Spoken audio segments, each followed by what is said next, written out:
أهلا وسهلا ومرحبا بكم في فيديو جديد. جماهير الرجاء أطلقت مبادرة جديدة بهدف جمع تقريبا مليار ونصف لرفع المنعي اللي دايره الجامعة أو كذلك العصبة الاحترافية على فريق الرجاء، بعدما لم يؤدي مبالغ مالية هائلة للعديد من اللاعبين. وبالتالي فرجاء ممنوع من الانتدابات الحالية خلال الانتقالات الشتوية الحالية.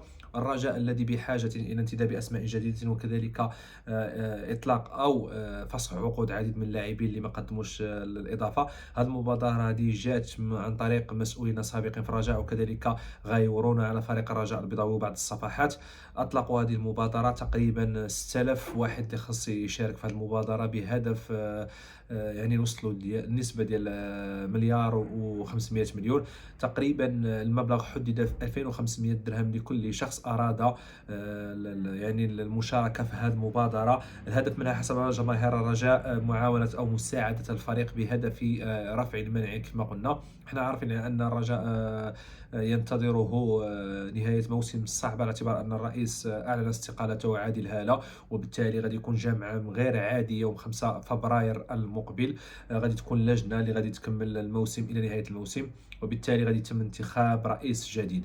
بطبيعة الحال المهم الأساسي في هذه الأمور هو أن بعض اللاعبين السابقين من بينهم بانون وكذلك الراقي انخرطوا في هذه المبادرة هذه وساعدوا وصوروا وقالوا على أنهم ساعدوا الفريق في هذه المبادرة هذه ب 2500 درهم لكل واحد. ولكن الجميل والأساسي اللي يعجبني اليوم هو إعلان الجزائري السابق لاعب رجاء البيضاوي سابقا وحارس مرمى الأخضر سابقا مربع غاية، مساعدته للنادي وكذلك انخراطه في هذه المبادرة هذه، وبالتالي خلص ماشي غير تيكيت واحد ب 2500 درهم ولكن أربعة بمثابة يعني مليون سنتيم. الرجاء تصور لاعب لعب فيها فقط أيام أو أشهر محدودة وغادر وسمح في مجموعة ديال الأمور. أضف إلى ذلك الآن هو في عطلة بسبب الإصابة اللي تعرض لها، وساعد النادي بأربعة ديال لي تيكي، بمعنى أنه مليون ديال السنتيم. هذا الشيء ما داروش حتى مجموعة ديال اللاعبين سابقين وكذلك مسؤولين حاليين في المكتب، اللي لحد الساعة لا زالت المبادرة مستمرة، ولكن هما ما قدموا حتى شي حاجه للرجاء. كاين اللي الهدف ديالو الاساسي والاسمى هو انه ياخذ فلوس من الرجاء عوض انه يعطيها. الرجاء اللي صنعت العديد من الاسماء الان هم داروا يعني تنكروا ليها وما عرفوش الخير ديالها وما ساعدوهاش.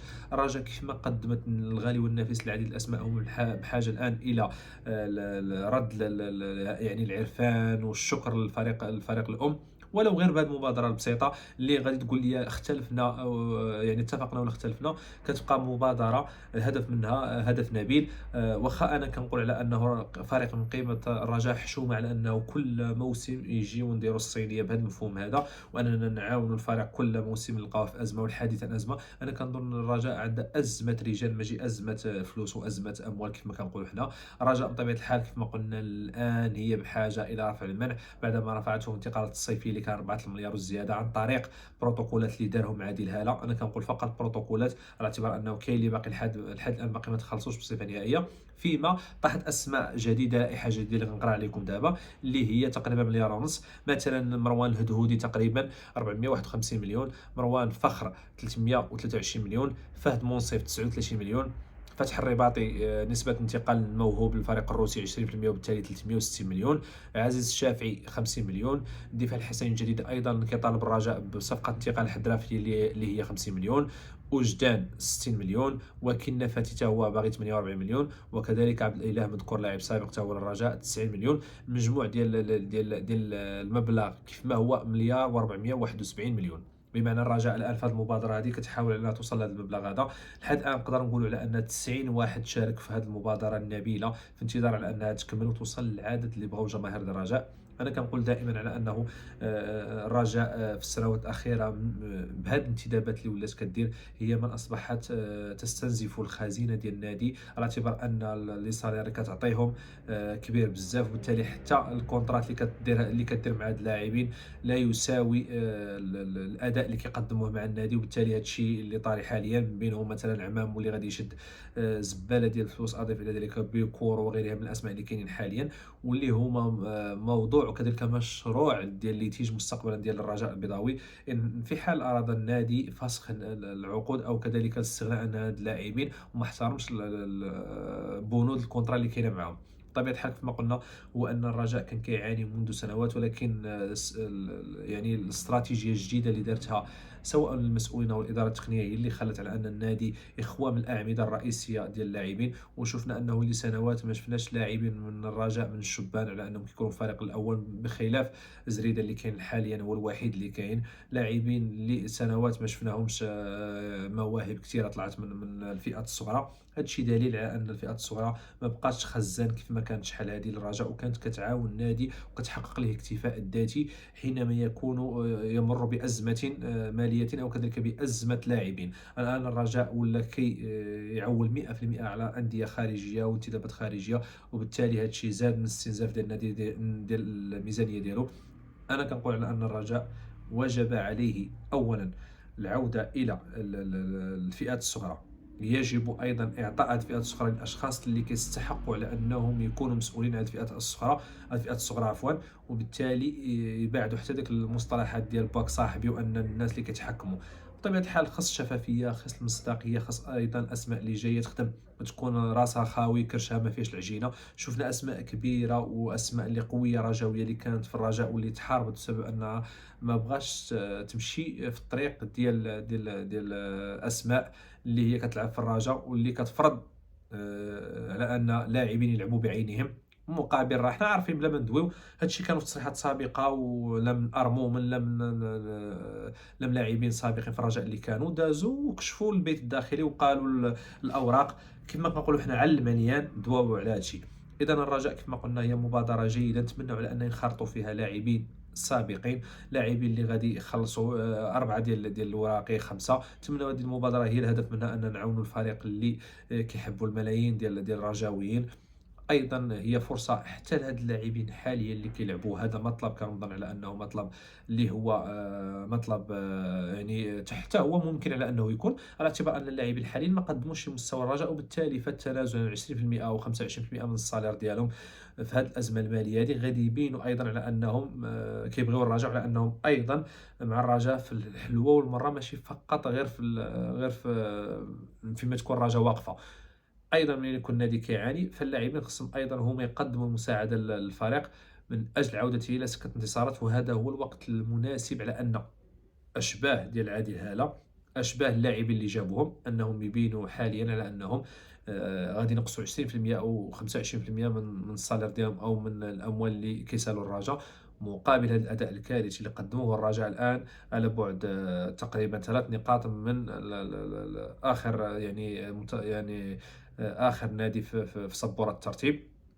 الرجاء لسنوات لم يعيش هذه الازمه، هذه ازمه كارثيه، ازمه ندويو عليها بصراحه، ازمه ماشي داخل فيها غير الرئيس الحالي باش نكونوا واقعيين، ازمه اللي جات انا كنعقل وهذا الشيء سواء بغاوه الرجاويين او لا، ازمه جات مباشره بعد صعود بودريقه من السنوات السابقه في كاس العالم الانديه اللي جات الى يومنا هذا، والازمه متتاليه وتنخر جسم الرجاء. خصنا زعما ندويو بصراحه على ان حتى الموسم الماضي واخا حققنا الثنائيه وتغنينا بها ولا زلنا نتحدث عنها، ولكن كان هناك ايضا ازمه، عديد من اللاعبين ما تخلصوش، والدليل هو زيمباور، الدليل هو مقدم اللي مشى، الدليل هو مكعازي. بمعنى ايضا في هذه البطريقه كانوا مشاكل وكانوا ايضا مخالفات اللي خصنا نتكلموا عليها. انا كنظن على ان الرؤساء اللي جايين دابا خصهم يكونوا رؤساء بكاريزما قويه وشخصيه قويه، وكذلك رجال عندهم كلمه، اللي ممكن على انه يدوي مع لاعب يحترم الكلام اللي غادي يقول له. لسنوات للاسف لم يعد الرجاء بذلك الفريق الذي يخلع، كما كنقول حنا بالدارجه كيخلع المنافسين ديالو، ولا هبه ودب كياخذ ديال اللاعبين اللي كيدخل فيهم اللي كيبغي يجيبهم.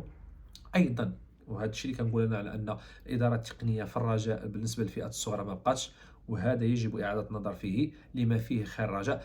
اذا الرجاء بصفه عامه سواء جماهير سواء منخرطون سواء مكتب مديري سواء محبون او غيرهم واخا يكونوا بعاد من الرجاء، خصهم يفهموا ان الرجاء هو ارث كروي وارث ديال الجميع، ولكن وجب الحديث على انه الناس اللي فيه حاليا لم يقدموا اي شيء للرجاء، والدليل هو ان لحد الساعه ولا واحد قدم يعني الملف ديال الترشح ديالو، بخلاف حسبان الوحيد اللي كاين لحد الساعه. وانا ما غاديش ندوي واش معاه ولا ضده، هذاك المكتب او المخالطه هما اللي غادي يحسموا في هذه الامور، ولكن كنقول على أنه الرجاء بحاجة لوجوه جديدة، وجوه ديال رؤساء جديدة اللي ممكن على أنها تعطي للرجاء صبغة أخرى، وكذلك ممكن على أنها تدخل في هذه الوقيتة هذه وتهيكل الرجاء. الرجاء الآن بحاجة إلى هيكلة بحالو بحال جميع الأندية اللي كاينة، الفتح الرباطي، بركان، أضف إلى ذلك الوداد اللي هي غادية في الطريق بيننا ولا كرهنا. دونك هنا الرجاء خصو ايضا هو يمشي على نفس الخطوه، خاص الشركه يتم التفعيل ديالها، خاص يتم انتداب اسماء اللي في المستوى ديال الاداره التقنيه، خاص ايضا اداره تقنيه واداره رياضيه في المستوى.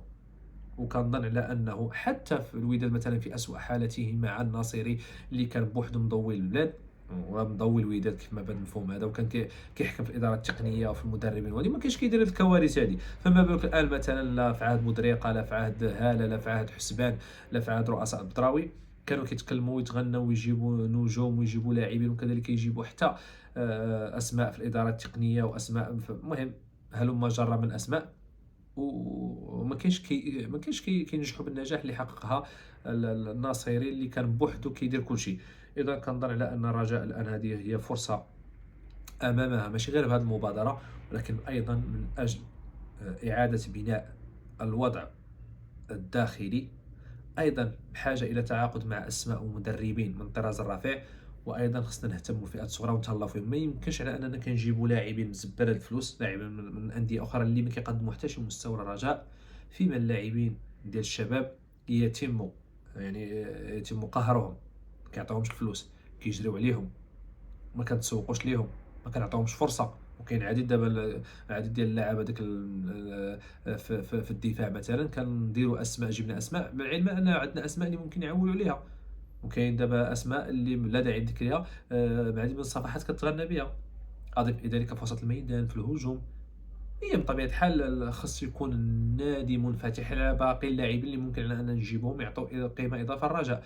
ولكن الاهم والاساسي هو اننا نشوفوا ولادنا هما الاولين، واش عندنا لاعبين في المستوى لانه ممكن نعولوا عليهم، وهذا في حد ذاته ربح كبير للرجاء. الرجاء اللي كيوقع عليه هو ان اللاعبين ديالها كتصيفطهم الانديه اخرى، وبالتالي من بعد كتولي تشريهم بزباله الفلوس. دونك انا بصراحه لحد الساعه راسي وقف ما عرفتش بالضروره او كيفاش خصو يكون الوضع الداخلي داخل الرجاء باش يكون النادي دائما مقلع ودائما محقق الالقاب ودائما. اذا الاهم والاساسي حاليا هو انه اللي بغى يشارك في هذه المبادره يشارك من لاعبون سابقون. نتمنى على ان اللاعبون السابقون اللي كثار واللي ميسر عليهم الحال والله يزيدهم على انهم يعاونوا فريق الرجاء ويديروا كيف ما دار مرباح غايه. منهم باقي لاعبين مثلا رحيمي، منهم على انهم مثلا اسماء عديده دابا ما جاونيش في بالي، ولكن كاين اسماء اللي ممكن على انها تعاون الرجاء بمبالغ ماليه كبيره من اجل رفع المنع. حنا عارفين بانه ماشي حل، هو حل كيف ما كنقولوا حنا مؤقت، ولكن خاص الرجاء على انها تجدد الدماء ديالها باسماء جديده في اداره تقنيه وفي رئيس، وانه اول حاجه خص يكون رئيس مستوى، رئيس اللي ممكن على انه يكون تسييريا قادر على انه يحتوي هذه المشاكل كامله، واللي عنده الكلمه، واللي ممكن على انه يرد هيبه ديال الرجاء.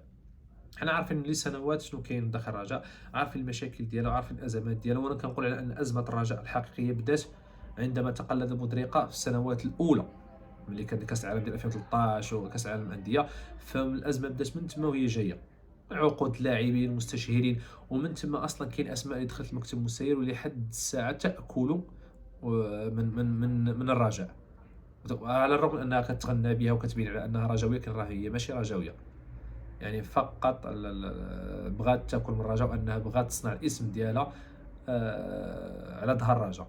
فكنتمنى على انه لاعبين ينخرطوا في هذه المبادره، ونتمنى على ان الرجاء تعود الى سابق عهدها، والله يصاوب الرجاء بهذه الكلمه وهذا المعنى ديال الله يصاوب للرجاء. ونتمنى على ان اللاعبين مستقبلا يعرفوا على ان هذا النادي هذا عنده قيمه داخل بين المغاربه، وانهم يموتوا ايضا من اجل هذا النادي باش ما يغادرش القسم الوطني الاول. الا بقى غادي بحال هكا فكيف ما قلت انا الرجاء الى القسم الوطني الثاني في حاله دابا باش ما يقولوش شي رجاويين لا واش خرجتي الرجاء ديالك صيفطتي القسم الوطني الثاني، حيت ديجا دواو معايا في هادشي. الرجاء كنقول الا بقى غادي في هذا المستوى هذا الكارثي، يعني خساره النقاط داخل الميدان وخارج الميدان، فكنظن بان الرجاء غادي يكون المصير ديالو العوده الى القسم الوطني الثاني اللي سنوات طويله ما كانش فيها. دونك كنتمنى على ان الرجاء والمسؤولين وكذلك الغيورين على الرجاء يكونوا رحماء بهذا النادي هذا، ويقدموا المصلحه العليا ديال النادي على مصالحهم، وأخيرًا غادي نقول الله ييسر الرجاء ونتمنى على أنها ترجع كيف ما كانت.